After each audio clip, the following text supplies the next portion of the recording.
Hola amigas y amigos, soy María Eugenia Lobos, jefe de UTP del Colegio Echegoyen y estamos nuevamente en los estudios de Echegoyen TV para la segunda edición de nuestro programa Conversando la Educación.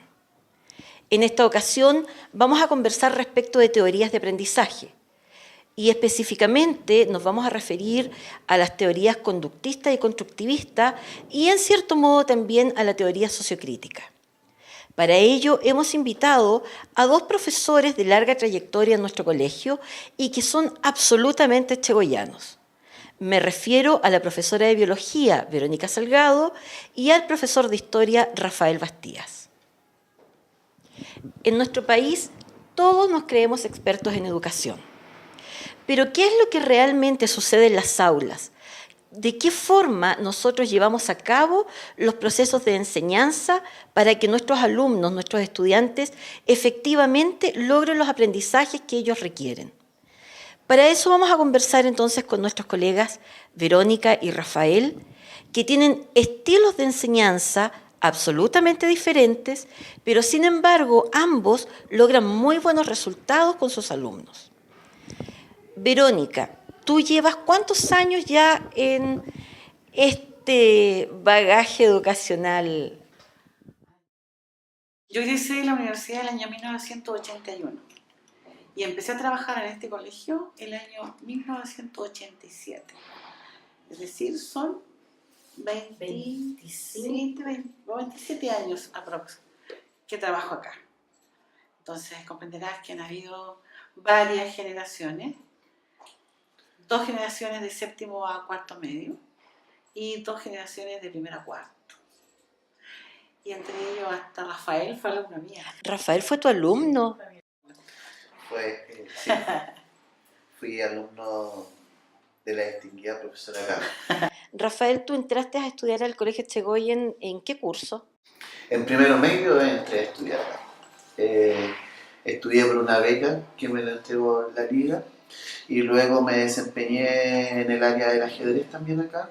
Estuve hasta cuarto medio y ahí conocí excelentes profesores que tenemos y tengo la suerte, en este caso, de que muchos de los docentes que me hicieron clase ahora son mis colegas. Entonces, es como una figura bien extraña. A veces son mis profes y a veces son mis colegas. A veces son mis amigos. Entonces son figuras que se cruzan. Es una suerte eso. Bien interesante, sí. Sí, es un buen fenómeno. Es que de hecho ese fenómeno se da bastante aquí en el colegio porque tú no eres el único caso de un exalumno que hoy se desempeña como profesor y que conoce la cultura echegoyana desde las bases, de la misma forma en que la profesora Verónica, con la cantidad de años que lleva aquí, es parte de los cimientos también del Colegio Echegoyen.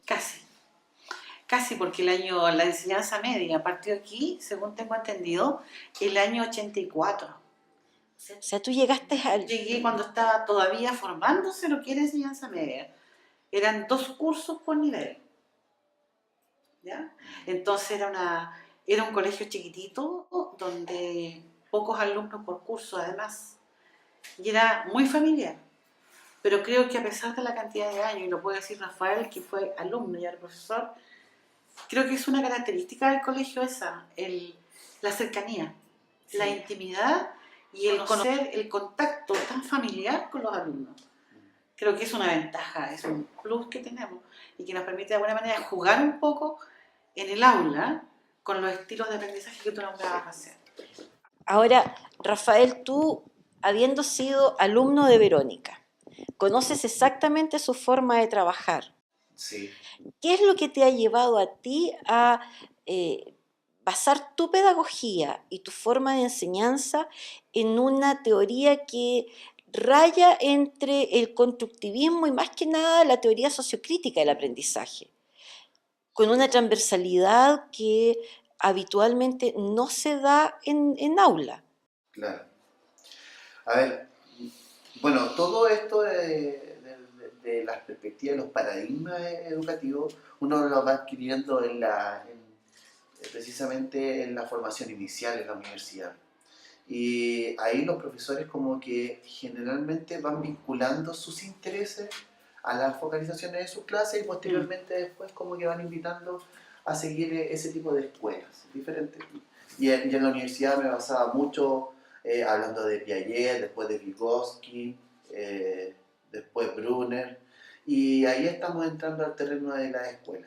Pero a mí me queda claro, o sea, hay cosas que no me quedan claras desde el punto de vista todavía educativo. Por ejemplo, que la evolución de la educación ha sido constante, no ha tenido cambios desde fines del siglo XIX hasta el día de hoy. Entonces, además con la revolución tecnológica que tenemos y sobre todo con el despertar democrático que tiene nuestro país, es que lamentablemente yo pienso de que para mi área, que son las ciencias sociales, es muy necesario el tema de la discusión y replantearse por medio de la pregunta, por medio de la hermenéutica, una nueva forma de pensar, una nueva forma de cómo los chicos están participando de su proceso de aprendizaje. Entonces los procesos de aprendizaje para mí no son verticales, o sea, para mí los procesos de aprendizaje son mutuos. Estamos hablando de un conjunto de elementos que interactúan en la incertidumbre educativa. Y en esa incertidumbre, donde también el profesor está, porque el profesor no está descontextualizado dentro de su ambiente y dentro de su comunidad, es que hay que proceder a nuevas teorías, hay que romper los esquemas y bueno, a veces tiene sus costos. Eso. Pero yo creo que esos costos, a la larga, tienen una satisfacción de que los niños van entendiendo el real significado de lo que es la participación y con responsabilidad. Ahora, esa misma participación que tú tienes con tus niños, que se da en un ambiente de mucha horizontalidad, en que tú te has transformado en uno más del grupo, ¿se podría llevar a cabo ese tipo de enseñanza si los chicos no tuvieran internalizados determinados hábitos y determinados valores y principios como el respeto al turno, la tolerancia, el respeto a la diversidad, eh, todas cosas que finalmente de una u otra manera se van logrando a través de un aprendizaje tipo modeling y de la repetición de determinadas conductas, que esto ya nos estamos yendo hacia el conductismo. Bueno, yo no lo veo tanto como experiencia repetitiva, sino lo veo como que uno, como profesor, también es modelo. Como usted lo hablaba del modeling, yo me inclino más que con el modelo conductista, lo veo más por el modelo sociocognitivo de la escuela de Bandura en los años 60. Veo que ese es el perfil. Uno es modelo y pueden decir, uno quiere ser modelo y quiere ser transformador. La idea es que también tus estudiantes vean la coherencia que tú tienes entre el discurso y la acción. Y cuando tú tienes esa coherencia entre el discurso y la acción, finalmente no hay necesidad de generar un modelamiento de carácter conductista. Yo creo que ahí estamos entrando a taxonomía más compleja, donde la reflexión, el juicio constante, la crítica constante que tienen los estudiantes va perfilando un modelo de hombre que finalmente, y de mujer en este caso, que tiende a trascender su espacio, tiende a transformarlo. Mira, sí, yo te iba... Es que cuando tú estás hablando de tu estilo de educar, tiene mucho que ver con tu formación como profesor humanista. Y creo que eso de alguna manera nos perfila a los educadores. Sí. Los que somos profesores de ciencias exactas, como en este caso biología, la química, la física o la matemática, quizás tenemos otra estructura, ¿ya? Que es más, no te podría decir tan conductista, yo diría que no. Un poco más lineal. Yo diría que es más lineal, requiere quizás un orden como más establecido, jerárquicamente hablando, para lograr ciertos estados de aprendizaje de los chiquillos. Ya, sin perder por eso este hacer del alumno, que él construya su proceso, que él se vaya a crear, que él se vaya siendo el ejecutor que vaya descubriendo cosas, ¿te das cuenta? Entonces, tu estilo, tu forma de plantear el aprendizaje de los chicos, yo lo encuentro que es positivo y creo que es un estado maduro, ¿ya? De aprender. Pero para eso Yo preguntaba, ¿ese estilo tú lo aplicas desde que están los chiquititos en séptimo, en octavo? ¿O esa forma, ese estilo de aprendizaje, yo diría que se da más como para niños ya terminales, tercero y cuarto medio, que están más maduros para esto? Porque yo te digo, yo que hago clases en primero y en cuarto, con primero es más estructurada la clase, tiene que ser más dirigida, ¿ya? Más dirigida y pasos cortos, concretos, instrucciones más concretas, más precisas. Quizás hasta conductista, podríamos decirlo así, preciso. Pero ya en tercero y cuarto medio hay otro estilo de aprendizaje, que es más abierto, más eh, socializador, digámoslo así, donde necesito que el chico haya aprendido a ser responsable, a ser ordenado, a ser metódico, para que él pueda trabajar libremente y podamos trabajar, podamos hacer qué sé yo, discusiones socializadas, donde podamos hacer foros, donde podamos hacer otro estilo, otras cosas de aprendizaje que son ya donde tiene que emitir juicio, donde tiene que ser más valórico, más complejo, pero que obligatoriamente requiere primero haber pasado por los otros momentos. No sé si en historia pasa lo mismo, porque en ciencia nos cuesta mucho eso, nos cuesta elaborar el plano, digamos, para luego elevarnos. ¿Ya? No sé. Yo tengo ahí o sea, no tenemos un punto de encuentro desde el punto de vista de las áreas, porque yo pienso que el asignaturismo también es una concepción construida precisamente como para que los chicos no tengan un dominio pleno de la realidad donde viven de la manera contextual. Yo necesito mucho de la ciencia, yo necesito mucho de la biología, necesito mucho de la física, necesito mucho de la química para comprender procesos que son sociales. Sí. Pero yo creo que lo que habla, por ejemplo, la teoría berstiana sobre el tema de un currículum asignaturista y un currículum colección, yo siempre me inclino más al currículum colección. Y siempre ando preguntando para ver los chicos qué están viendo en química, qué están viendo en física y cómo lo integramos a la historia. Ahora, uno dice, pero no, esto es más estructurado, esto es más distinto. Y de los mismos chicos me salen esas respuestas. No, pero es que yo soy más humanista, profesor, ¿por qué tenemos que estar viéndolo de manera más científica, de manera más biológica? Y ahí uno cae en los estereotipos. Yo creo que la educación en sí no se genera o no se construye en base a los estereotipos, sino que se va construyendo en base a ciertas metodologías.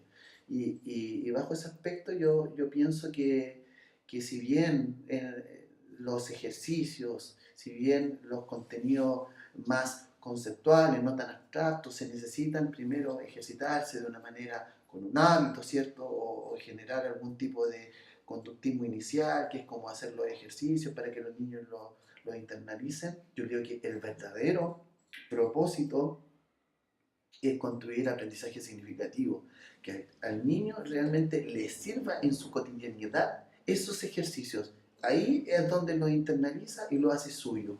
Por eso que finalmente, para mí, el autor clave para poder entender esto, sin duda, es el profesor Freire. Porque ahí vamos a entender de que al niño se le va a abrir un montón de oportunidades para poder avanzar en la vida, teniendo claro para qué es lo que le sirve. Y desde ese punto de vista, hacer lo suyo, hacer lo suyo. Ahora, Paulo Freire plantea todas sus teorías, pero en base a la enseñanza de adultos, porque presupone que para poder llegar a elaborar ese tipo de reflexiones, tú tienes ya un bagaje de experiencias detrás que te permiten poder llegar a una construcción diferente y que sea efectivamente significativa. A eso voy. Lo que yo te decía recién hace poquito. O sea, yo creo que en un alumno terminal, estoy hablando de un alumno tercero medio, cuarto medio, nos podemos dar el lujo, ¿no es cierto?, de ser eh, eh, horizontales en muchas cosas para lograr su propio aprendizaje. Pero con los más pequeños, yo creo que primero necesitamos encauzarlo, necesitamos El rayado de formarlo. cancha. Claro, Exactamente. para que el niño pueda, el niño, si no tiene claro la responsabilidad, no tiene claro, ¿no es cierto?, el hábito de ordenarse solo con sus cosas, en mantenerse callado, en poner atención cuando necesita que alguien, el compañero hable, o sea, aunque no sea profesor, que el compañero hable, difícilmente va a poder entender lo que pasa porque esto va a ser un desorden constante.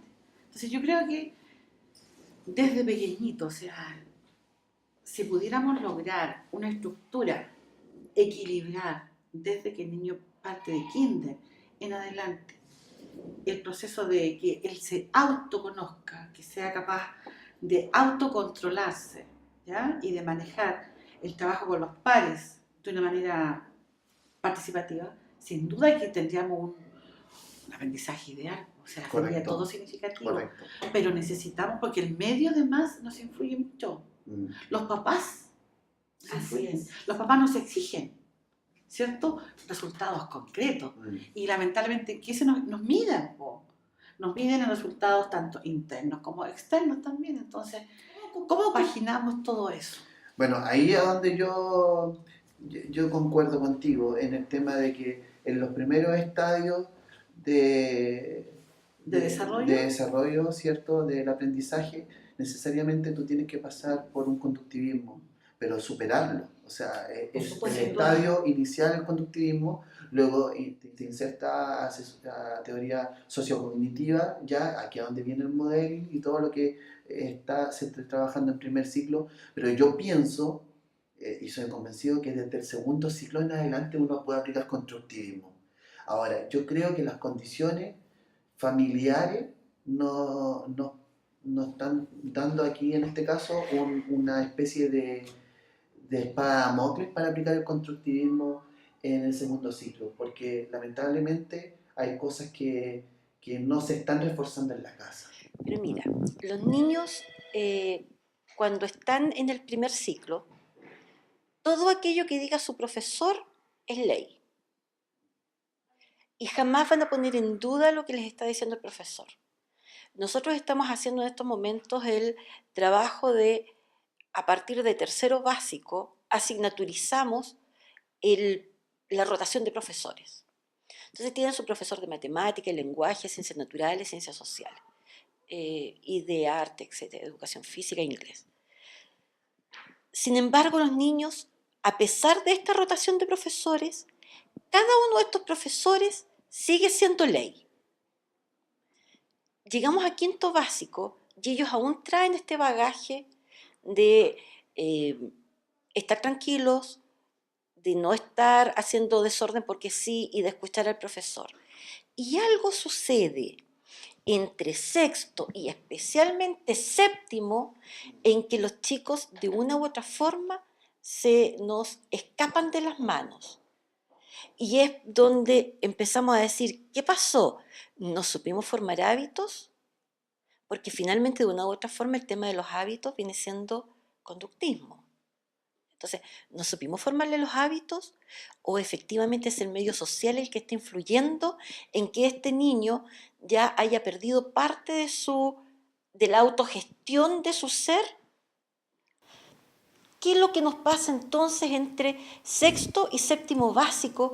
Que los niños se nos escapan de toda esta autogestión que tienen de su ser y nos vemos muchas veces obligados a volver a un conductismo, pero absolutamente marcado. Yo te diría lo que pasa. Es el inicio del despertar de la pubertad de los chiquillos. Sexto, séptimo. Y ahora, antes eran octavo, primero y segundo. Los tiempos han ido cambiando y los chicos maduran antes. Por lo tanto, ya en sexto básico, séptimo y octavo son los más complicados. Niños en que tenemos problemas disciplinarios serios. Chicos, ¿no es cierto?, en que nos cuesta mucho más que se concentren en clase, porque las hormonas están zapateando, ¿ya? Así es normal, es natural el proceso de búsqueda de identidad, y más encima el medio los bombardea con tanto agente, ¿no es cierto?, que los chicos, tú los ves, y quizás voy a ser demasiado explícita, pero despiertan la sexualidad, pero no, con todo, ¿ya? Ahora los estudios están demostrando que los embarazos ya son mucho más precoces, ya no son en cuarto medio, tercero medio, ahora ya estamos hablando de séptimo, octavo, muchas niñitas embarazadas a nivel nacional. Sí, y es justamente por lo mismo. A los papás se les escapan los niños a esta edad. Ya no es el control de antes en casa. Los papás dicen, el niño creció. ¿Será eso que los vemos grandes y tratamos de entregarles las responsabilidades de grandes cuando aún necesitan direccionamiento? ¿O ellos serán capaces de seguir autorregulándose? ¿Qué crees tú? Yo pienso que acá la perspectiva en cuanto a la didáctica, porque estamos hablando del Sí. interior del aula, yo creo que las didácticas nosotros las manejamos de manera homogénea en diferentes niveles y yo creo que ahí tienen que cambiar de alguna situación, en algunas circunstancias. Creo, por ejemplo, que se está aplicando un mismo estilo de clase para un quinto básico, para un séptimo básico y para un segundo medio con un inicio, un desarrollo, un cierre basado, ¿cierto?, en el tema de los objetivos, que ha ido variando también por el tema de la reforma educativa desde el 68 en adelante, que nos vienen cambiando la situación, hasta nosotros mismos estamos en esa incertidumbre. Y yo veo que en ese proceso nosotros no sabemos respetar los ritmos biológicos de los chicos, no sabemos respetar los ritmos de desarrollo.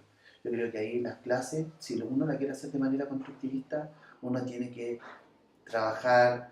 Tener claro en qué etapa del desarrollo están los Correcto. chicos. Y desde otra visión. Oye. Yo creo que ahí, por ejemplo, el tema de una didáctica un poco más activa, donde le des plena participación al chico en el trabajo, lo vas a motivar. Ahora, se entiende que obviamente va a tener mucha interferencia en los códigos cuando te está hablando, haciendo el acto educativo y en lo natural, porque están también en ese proceso de socialización extrema. Ahora, por eso que hay que utilizar eso como una oportunidad también para poder trabajar los transversales que nosotros necesitamos, porque los transversales, ¿para qué andamos con cosas? Los transversales solamente se ocupan cuando nosotros queremos utilizarlo de una manera más o menos direccionada hacia la conducta. Pero a lo mejor cuando nosotros queremos trabajar temas que son realmente polémicos, por ejemplo el tema de la sexualidad, el tema de la afectividad, el tema de la emocionalidad en el interior del aula, como que hasta nosotros mismos nos complican. Entonces, a veces podemos jugar, es una oportunidad también dentro del constructivismo de deshacer nuestras prácticas didácticas y trabajar y atreverse un poco al hacer más, al trabajar haciendo. Yo pienso que por ahí va el podría llamarse el tip del constructivismo. Yo diría que esa parte que tú dijiste es lo último, el trabajar con las emociones. Sí. Yo creo que es como el punto en el cual pudiéramos lograr encantar y manejar al chico. Pero no nos olvidemos que trabajamos, los que hacemos, los que guiamos, también somos personas y también tenemos emociones y tenemos estilos ya a lo mejor creados, ¿ya? Y cuesta mucho también romper el esquema, o bien nuestro currículum oculto puede manifestarse de una forma que también puede ser chocante, o que puede contrastar con lo que también te pide la estructura de colegio, lo que te pide el medio, ¿ya? Lo que esperan los papás de uno como profesor. Entonces, es un tema complicado, sobre todo en ese rango, sexto hasta yo diría primero medio. En segundo ya hay una madurez a partir de además de los chicos, ¿ya? Hay un cambio, porque ya se estabiliza su búsqueda personal, ¿ya? Por eso te digo, yo creo que es necesario. Yo no me considero una conductista neta. Yo creo que yo mezclo los estilos y manejo y trabajo mucho con esto de las emociones de los chicos, los afectos de los chicos. Pero también es necesario orden, ¿ya? Un cierto orden estructural y quizás por mi formación científica, yo necesito que el chico sea capaz de ordenarse en su estructura. Y si se ordena él en lo que quiere, en sus sueños, en sus ideales, en lo que perfila para su futuro, voy a lograr que él ponga de su parte en clase, en que participe, se concentre, sea responsable, etcétera, etcétera. Entonces, y manejamos, a ti te consta, a mí también, los chicos hasta cuarto medio, hay otro factor, que es la conveniencia. Y el niño busca la conveniencia, ¿o no? Cuando nos muñequea, profe, por favor, deme más tiempo, profe, necesito esto, profe, es que no alcancé, profe. Y uno ¿Qué haces ahí? Bueno, La es disyuntiva. que hay mucho que conversar, de verdad. Yo, por lo menos en ese aspecto, 2 puntos. El primero, creo que cuando tú empiezas a trabajar con los chicos desde la democratización, tú no tienes el problema de, profe, por favor, un poco más de tiempo, o profe, el orden, no, porque el orden está dado por un convenio, un contrato, y el contrato social que nosotros hacemos, lo hacemos la teoría de correspondencia, el contrato social lo hacemos en el interior del aula. Ahí no hay un problema desde el punto de vista disciplinario. Ahora, segundo punto, yo igual necesito de los conductistas del primer ciclo, porque si no, los chicos al fin y al cabo después, yo no puedo pasarme en un trabajo si es que no están las condiciones dadas para hacer un traspaso, Sí, por lo menos una translocación didáctica, que eso es lo que voy. Pero insisto que ahora, y hablando del profesor Freire, los chicos empiezan a ser conscientes de su medio, comienzan a ser críticos y nos critican a nosotros también como parte de un sistema más o menos opresivo, que a lo mejor lo ven en una figura paterna, pero al final siempre pagamos los profes. De todas maneras pagamos los profes. Y en ese sentido yo creo que el acercamiento, la emocionalidad que tú me dices, Vero, es la clave como para poder llegar a tener buenos resultados, por lo menos desde el punto de vista de los aprendizajes. Bueno, en realidad tenemos dos profesores con estilos de enseñanza que son bastante disímiles, tanto por el área en el cual ellos se desarrollan como por su formación inicial también. Los profesores que tenemos un poquitito más de años nos caracterizamos por ser más conductistas, pero hemos ido aprendiendo de las nuevas generaciones precisamente porque a pesar de nuestro marcado metodología antigua, siempre se ha puesto en funcionamiento dentro del aula el afecto. Y el afecto es lo que nos lleva a poder comprender a nuestros estudiantes, a poder entender que también ellos vienen con alguna mochila desde sus casas que va más allá del venir a clase solamente.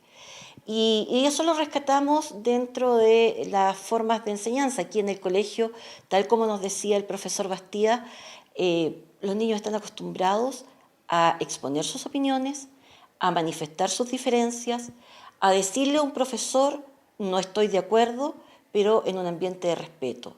Y eso lo logramos gracias también al aprendizaje mediado que hacen nuestras colegas de primer ciclo de enseñanza básica, donde la formación de hábitos es lo principal para poder tener jóvenes que finalmente puedan llegar a procesos de reflexión de un nivel más elevado. Este ha sido el segundo programa de Conversando la Educación en Etchegoyen TV. Los esperamos para la tercera edición en una semana más. Muchas gracias. Los niños están acostumbrados a exponer sus opiniones, a manifestar sus diferencias, a decirle a un profesor, no estoy de acuerdo, pero en un ambiente